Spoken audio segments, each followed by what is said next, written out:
pirmas mano klausimas yra iš karto.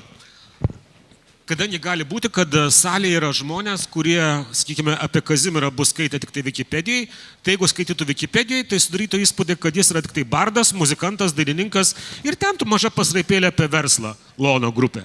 Tai vis dėlto šiek tiek apie pačią Lono grupę, kaip jie atsirado ir kaip jie vystėsi. Nu, čia turint tiek mažai laiko labai neišpasakosim, bet viskas turbūt labai paprastai, elementariai. 93 metų balandžio 30 dieną nuvažiavau į Vilnių, tada reikėjo važiuoti būtinai, mašinos neturėjau, su traukiniu važiavau, atsimenu, ir užregistravau įmonę Lonas. Jau tada aš norėjau, kad būtų ir vardas, nors daugelis sakė, kam tau tai Jakučio individuali įmonė ir to gana. Bet man reikėjo vardo ir ženklo. Dar atsimenu, kaip dabar už ženklą mokėjau $50. Leonui Vilčiauskui. Tokia pradžia. Pradžia, bet sumanimas, kodėl būtent buvo pasirinkta tokia veiklos rytis. Būtent nuspręsta nueiti į būtent tokių produktų gamybą. Nes vis tiek dažniausiai, kai svarstai, galvoju, šitas, o čia būtent šitas. Nuspręsta čia nieko nebuvo, kaip ir daugelis, kažkas atsitinka mūsų gyvenime, labai atsitinka, tiesiog atsitinka ir tiek. Tai ir tada ten, vėlgi čia nesiplečiant, ten prekiavau gobelenais, dar prieš tai ten stalus dariau. Nu, jeigu dar kažkiek, tai reiškia, dirbau valdiško įmonėje, bet jau tada supratau, kad valdiškoj man negaliu turėti viršininkų, kad neišeis dirbti valdiško įmonėje. Ir taip išėjau dirbti sargu į Achemą, nes Jonavoje viskas vyko. Ir dirbdamas sargu 4 dienas dar kažką dariau. Nu, nuo to darimo taip ir prasidėjo iš lėto porolonas, jo detalės, čiužiniai, galų gale lovos. Įdomu būtų pridėti, kad verslo starte tų pavyzdžių ir istorijų buvo daug, tai ir vytelių pinimo biznis buvo galvotas daryti, kašikus turėjom piną. Galbūt didžiausiai čia Pabaltijo kašikų pinėjai šiandien. Nu gerai, kad jūs nesugalvojate daryti čiužinių, kurie būtų supinti iš vytelių, nes čia būtų visiškai naujas žodis, kodėl yra miegojimo industrija. Bet tada klausimas Domui, kuriuo metu pagalvojai, kad tavo kelias tai yra būtent tėčio įmonėje?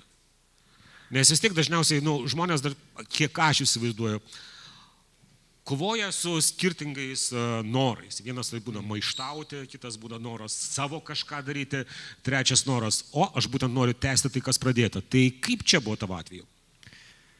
Čia geras klausimas ir dažnai yra paklausimas, kad ar tėvai programavo, ruošė tai įmoniai ir vadovauti galbūt net. Tai aš pasijaučiau, kad galbūt tas kelias yra mano čionais likti ir kurti ir tęsti ir eiti tą istorijos kelionę. Tai turbūt tik tai po studijų, tik tai po to, kai praktiką atlikau ir tik tai po to, kai dar ir išdirbau kokius 1 metų. Nes visą laiką iki tol, tai aš save įsivaizdavau nesusijusiu su Lonu. Įsivaizdavau, kad galbūt esu tinkamas scenai kažkokiam renginiams vesti ir kažkokiai kitokiai veiklai būtent. Taip kritiškai nusišypsojo. Tai čia pas mus tos scenos šeimoje nemažai yra. Tai čia irgi prieš jūs ir bardas, ir dainininkas, ir atlikėjas, ir sūnus charizmatiški ir mokantis pakalbėti.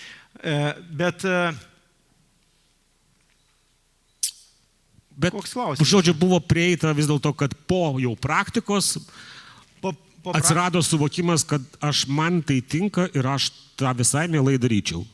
Jo, aš iš pradžių galvojau, kad net ir po studijų, kad nebus Lonas mano kryptis, bet likimas suklostė irgi ateiti į Loną reikiamų metų ir gauti tam tikras atsakomybės ir pareigas. Ir ilgainiui įsitraukiau taip kaip į strateginį žaidimą, man pradėjo patikti. Tiesą sakant, ne iš karto, nes atėjus radau tą komandą jau seną, dirbančią gal 15-20 metų ir mano jaunų požiūrių, tai buvo tie žmonės, su kuriais aš sakiau, kad tėti, nu nieko nebus, aš nematau ir nelabai gausis.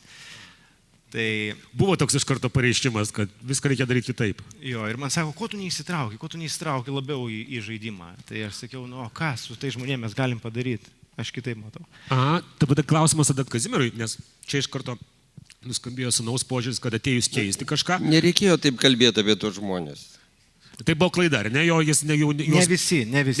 Jo, bet dabar kitas klausimas. Kai įtraukia vaikus į savo verslą, ar neaplanko kartais tokia mintis, kad aš galiu suklysti dėl to, kad tėviška meilė man gali kartais užtemdyti objektyvų požiūrį ir aš galiu padaryti klaidų dėl to, kad nematysiu kai kurių jų trūkumų, kurie gali pakenkti sėkmiai. Tiesiog, bijai, kad kartais nepamatysi kažko, ką pamatytum kito, svetimo žmogaus asmenyje, nes nebūtų to asmeniškumo. Ne, tokių tikrai nebuvo, tokių baimių. Tai galbūt atvirkščiai, kad į sūnų kritiškiau žiūri, negu kad į svetimą žmogų.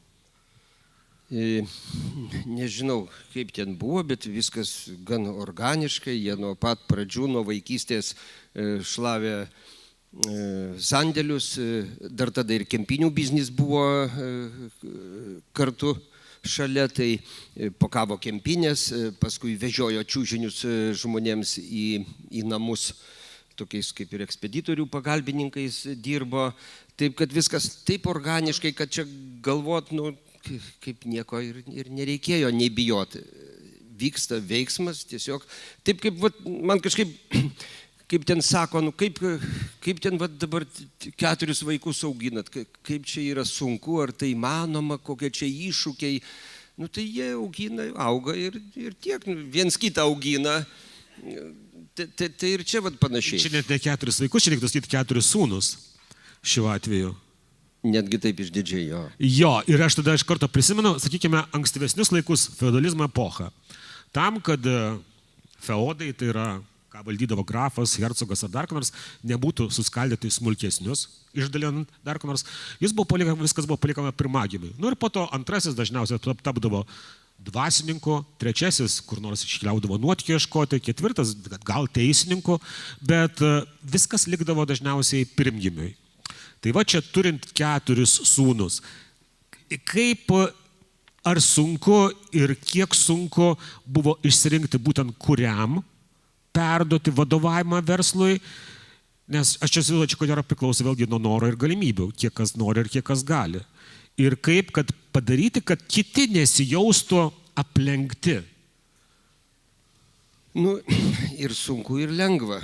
Tuo pačiu, kaip ir viskas gyvenime, visada turi 2 pusės, yra diena ir naktis, bet viską darant ir turint lygiai vienodą meilę kiekvienam iš tavo vaiko, iš tavo sūnų, viskas įmanoma padaryti, viskas įmanoma sudėlioti, tik tai tam, žinoma, reikia laiko, kantrybės, išminties, ir dar turėti mamą puikią, ji labai padeda visam tam sureguliuoti.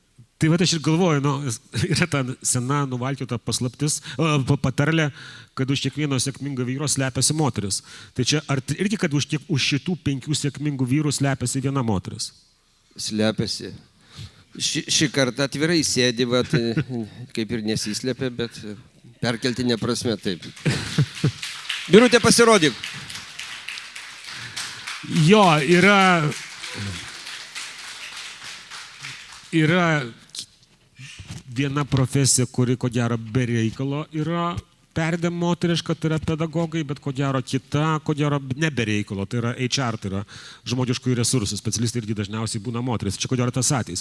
Tada permetu klausimą, panašų klausimą Domui, o kaip Domai, tu jautėsi savo brolių atžvilgiu, tarsi nebūdamas pirmgimiu, būdamas trečias, bet iššokdamas į viršų. Kaip nebijojai, kad tai gali, aš nesakau, kad sugadinti, čia nešnekėsime apie dramas, kokios šekspyrinės ar dar ką nors, kur ten brolius, bet tiesiog, kad bus kitaip. Tai pas mus gal yra tas išskirtinumas ir tas šeimos biznių toks nuo tokio, nes niekada nebuvo pas mus šeimoje prioritetas, pavyzdžiui, pinigai ir tikslas pirminis. Tai mes ir nuo pat pradžių, ir nuo vaikystės, tai daug labai yra tikrumo ir paprastumo. Ir aš pats asmeniškai niekada neturėjau siekiamybės kažkokiam postui.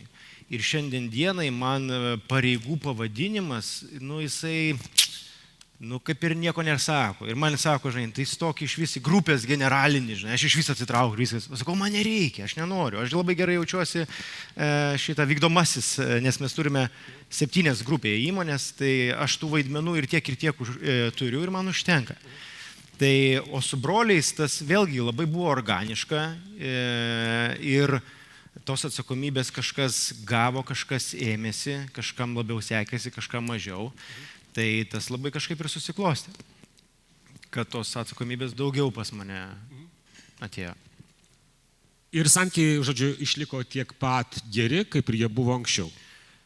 Mes kalbame apie 31 metų istoriją, tai ne viską čia turbūt irgi cukrum reiktų subarstyti. Bet aš turiu, kad tai vis tiek ne tas atvejis, kai pasakojama ir literatūrinėse istorijose. Ir tada dėl žemės dalindamasi brolis pakėlė prieš brolį dalgį ir taip toliau, tada ir visą kitą. Ne. Nepakėlė, dalgių nebuvo, kraujas nesiliejo. Manau, kad ir viena stiprybė, ir kodėl kažkas sekasi, manau, kad va čia Agnės pranešime labai daug dalykų atradau ir galiu tik tai paantrinti. Tai vienas iš svarbiausių yra palaikymas.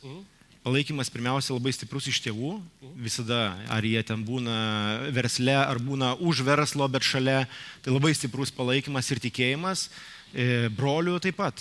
Ir mes vieni kitus pasprendžiam, nes tai yra vadovas, jeigu direktorius ir kaip pakalbis su tais verslais, sako, bet aš, toks, tas kuo aukščiau pareigos, tai tu toks tampi vienas vilkas.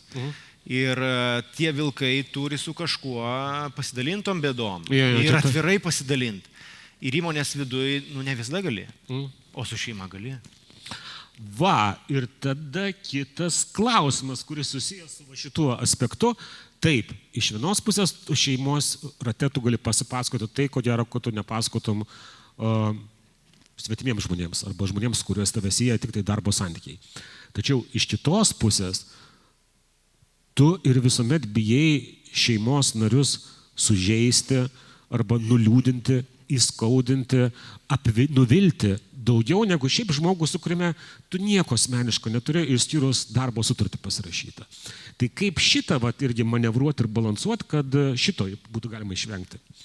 Tai ilgą laiką, aš manau, irgi tą kontrolę prižiūrėjo, tai būtent irgi tėvai, kad kažkas vienas ant kito neužliptų ir nebūtų tos tokios kažkokio kryžminių santykių, kurie galėtų pakenkti broliams. Ilgainiui paskui kažkas susiklostė natūraliau. Bet čia tas kompasas turbūt mamos dažnai buvo laikomas, nes jau, kai jinai pasako, tai tada jau klausimų niekam nekyla. Ir ten, jeigu įsižeidė, pats kaltas. Tai čia mes esam tikrai galintys priimti turbūt ir tiesius pasakymus, ir nereikia ten daug labai. Kažkokių ypatingų pageidavimų kalėdinio meniu nebūnam, kaip mama pasako, tai ir valgo. Jo, čia nebūna. Kitas tada klausimas, ir dabar klausimas Kazimierui. Palaukit, bet man tai neaišku, kodėl tada aš čia sėdžiu, ne mama. Čia jau kreipkitės į organizatorius, aš jūsų labo moderatorius esu tik tai. Tai klausimas Kazimierui.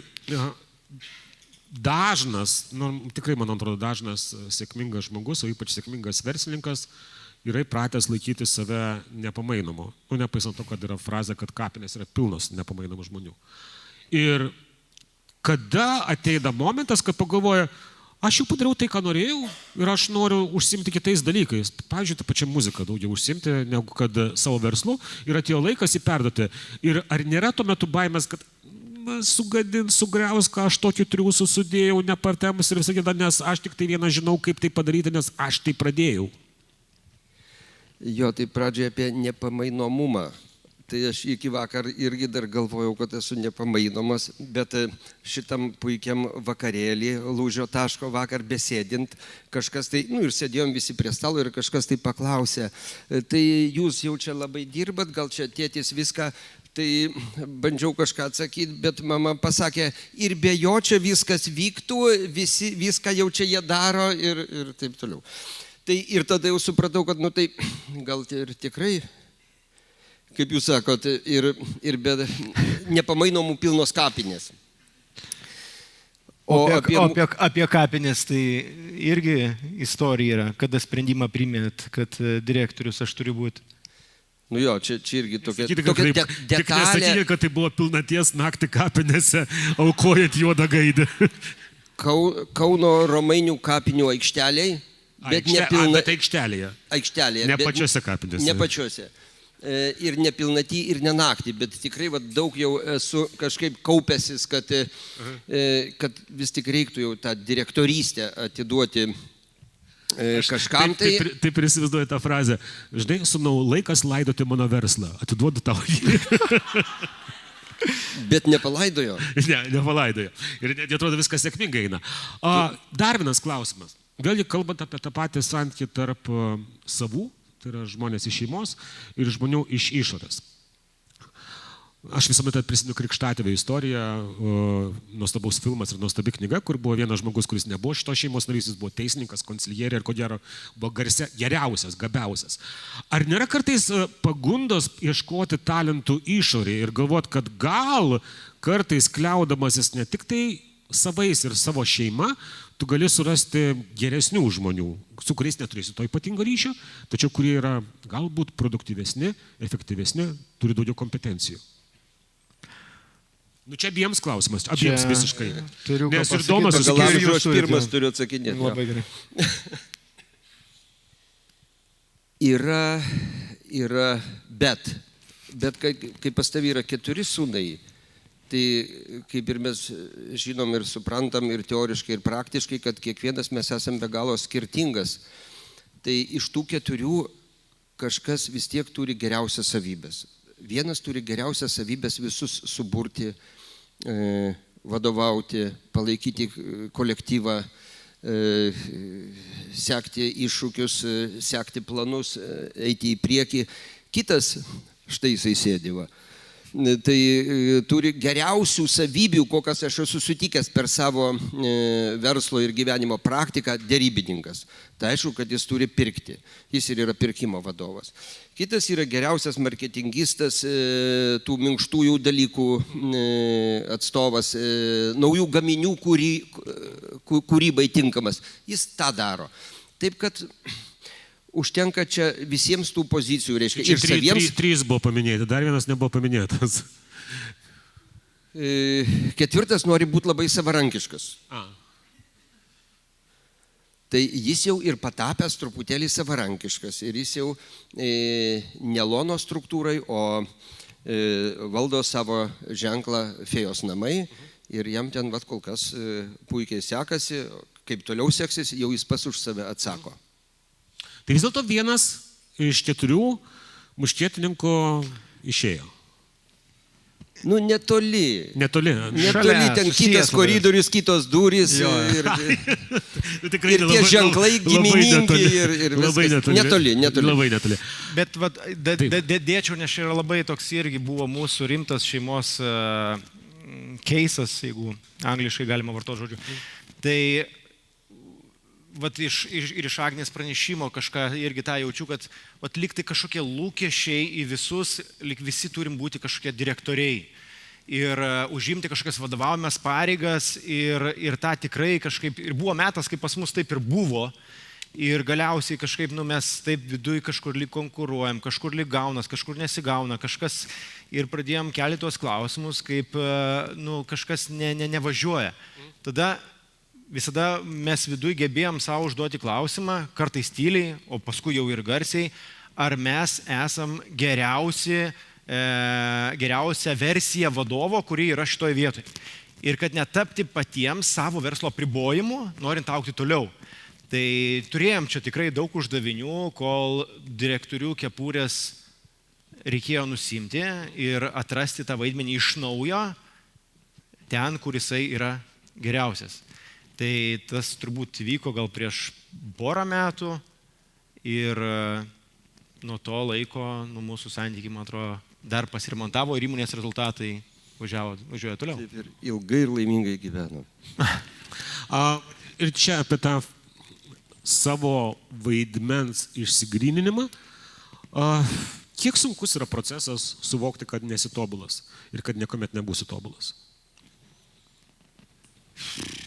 Nes reikia mokėti, mes visuomet linkę apie save galvoti geriau, negu esame iš tikrųjų, dažniausiai. Taip, tai aš pirmiausia, tai ir save, ir kartais tėčiui klausiu, o kodėl mums taip sekasi? Aš save super vadovų tai neskaitau. Nu, aš ir nesu toksai, nei žinau, aš ir tėčių daug kritikos galiu pasakyti, jo irgi savybių, bet kažkur yra labai stipru ir tas pas mus yra tas pagrindas, tas toksai šeiminiškas požiūris, bendravimas, ryšys ne tik tarp šeimos, bet ir tarp darbuotojų ir savo klientų tas rūpestis irgi mes savo klientus kartais irgi vadiname tokia viena šeima, darbuotojai antra ir tokia trečiaja šeima, kurios įtraukia ir norisi jiem perlinkėti tikrai geriausių patirčių ir išlaikyti, rūpintis jais ir ilgai ir laimingai. Ar čia gali... Taip. Ir jeigu kas mums neaišku, paklausė mamos. Ar aš būčiau teisus sakydamas, kad būtent tavo rūpestį jūs sudedate kaip prasme į vieną iš savo įmonės vertybių, kuri yra pakankamai retai minima tarp dabartinių Lietuvos įmonės vertybių, tai komfortas. Taip. Tai kad jaustis komfortabiliai. Taip, ir čia aš jau kaip tėvė mūsų visiems sakau, kad komfortas tikras, kurį mes parduodame, atrodo tai čiužinys arba tas miegas daiktas, tai tikras komfortas, tai ne čionais, tai nenugaroj. Tikras komfortas yra būtent čia galvoj. O tai suteikia labai daug plačiai, pradedant nuo aptarnavimo, kurie tave pasitinka, saugumo jausmas, kad aš perku, pasitikiu, kad man pristato gaminį. Mes labai turim didelį irgi tą aptarnavimo tokį stiprų servisą, kai mūsų komanda atvažiuoja į labai jautrų tašką. Mūsų klientai yra naujakuriai. Nepardavinėkit čiužinių čia. Bet mūsų kurjeriai važiuoja į šeimų miegamuosius. Daug anksčiau galbūt negu kad svečias. Ir tą jautrią momentą mes supratę, mes pakeitėme labai stipriai savo kurjerius ir šitoje vietoje mes irgi išsirinkam šiukšlės, išsinešam, bet tokiam smukliam detalėm. Čia prie šito dar trūksta, kad kartais, kai būna lūšio taške žmonės, kurie kalbėtojai yra ką tik parašę knygą ir jie po to tą knygą galima įsigyti, autografą gauti, tai čia reiktų čiužinių sudėti. Užsakymo blanką užsimsime. Ateitis. Toliau tęsis šeima, toliau prisijungs Kazimiero anūkai, sūnų vaikai. Ar galvojate apie tai? Ar dar per anksti galvojate, tikrai ne tas etapas? Nes vis tiek, ar tai liks šeimos verslu? Aš taip norėčiau. Tėtis taip norėtų. O ar tai bus, tai... Tėtis taip norėtų, o mama? Vadinasi, šitą dar skendi migloje, nes mama neapsisprendė. Pas mus, mūsų sistemoje yra nuostata ir taisyklė, kad marčios negali dirbti sistemoje. Ir kai dabar toliau pradedi galvoti apie... Dėl to, kad kokia nors viena marčia jau buvo pridirbusi kažką, ar ne? Ne. Ar tiesiog prevenciškai? Avansų. Ji negalėjo pridirbti, nes ji negali dirbti sistemoje. Bet dabar toliau galvojant jau apie anūkus, tai visokių minčių atsiranda, aišku, kol kas teorinių, kad o gal jau ir marčias kažkaip, tai gal čia, o kaip anūkai čia atsiras be marčių, kažkaip jau taip Dievo surėdyta, nežinau, kad... Ar joks anūkas neatsirado be marčių? Jo, joksai. Tai iš lėto galvojam jau ir, galvojam, gal aš galvoju, ne, ir bandau garsiai pasakyti apie jų įsipareigojimą, dar taip kategoriškai nepranešta, bet dabar išgirs ir jie sakys tėvai tada, tai ką jau tu ir pasisakei, bet ir apie mokslų suteikimą, kas ko gero, jeigu rimti mokslai, tai šiais laikais kainuoja. Tai va, bet iš lėto, dar apie anūkus iš lėto. Aš toks jaunas, Dieve. Dar klausimas, patikslinantis tik tai, ne?